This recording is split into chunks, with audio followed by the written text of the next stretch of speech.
Hello दोस्तों, जिन लोगों ने लम्स में अप्लाई किया है एलकैट या एससीटी के बाद उन सबको मेरी तरफ से गुड लक। और बहुत सारे क्वेश्चंस हैं जो बच्चे पूछ रहे हैं हमें लगता है उनकी प्रॉपर एक्सप्लेनेशन देनी चाहिए।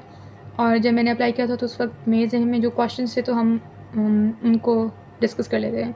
अच्छा, सबसे पहला क्वेश्चन है कि डिसीजंस आते कब हैं वगैरह वगैरह। तो जो उन्होंने वेबसाइट के ऊपर डेट लिखी होती है उस पर नहीं आते हैं, या एटलीस्ट मेरी दफ़ा तो नहीं आए थे। उन्होंने हमें जो डेट दी थी उसके काफ़ी लेट आए थे, ठीक है। तो उन्होंने कोई डेट दी थी उसके आई गेस 1 महीना बाद आए थे, कुछ इस तरह। तो हमारे 5 मई को आया था। अब ये होता है कि जिन बच्चों की मिनिमम रिक्वायरमेंट्स से भी कम होते हैं क्रेडेंशियल्स, उनको उनकी रिजेक्शन बहुत जल्दी आ जाती है। फिर उसके बाद जो बैच आता है उसके अंदर सारी एक्सेप्टेंसेस होती हैं, काफ़ी ज़्यादा सारे बच्चे होते हैं उसके अंदर। जैसे हमारे 5 मई को आया था तो वो काफ़ी ज़्यादा सारी बच्चों की एक्सेप्टेंसेस आई थी। फिर उसके बाद जो है आई गेस 1 वीक के ब्रेक के बाद फिर कंटिन्यूसली रोल आउट कर रहे थे एडमिशन्स डिसीजंस, जिसमें एक्सेप्टेंसेस भी थी, रिजेक्शंस भी थी। और फिर वो उसके बाद हमारे ओ वीक से थोड़ा सा पहले, ओरिएंटेशन से थोड़ा सा पहले तक चलते रहे थे। तो ये सीन है।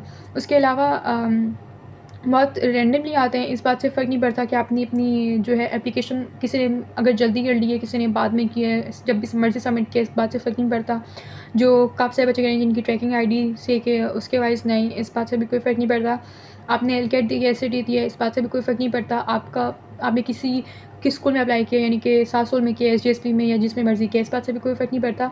हाँ, ये है कि जो बच्चे एलकेट और एसएटी दोनों देते हैं उनका काफ़ी लेट आता है डिसीजन, ठीक है। और इसके अलावा और आपने जौन सा मर्ज़ी एसएटी दी है, मार्च का दिया, जून सा भी दिया है, उससे भी कोई फ़र्क नहीं पड़ता, आपके आता है। तो और फिर एक दफ़ा आपके डिसीजंस आ जाते हैं तो फिर उसके बाद आपकी फाइनेंशियल एड की चलती है जिन लोगों ने अप्लाई किया हुआ है।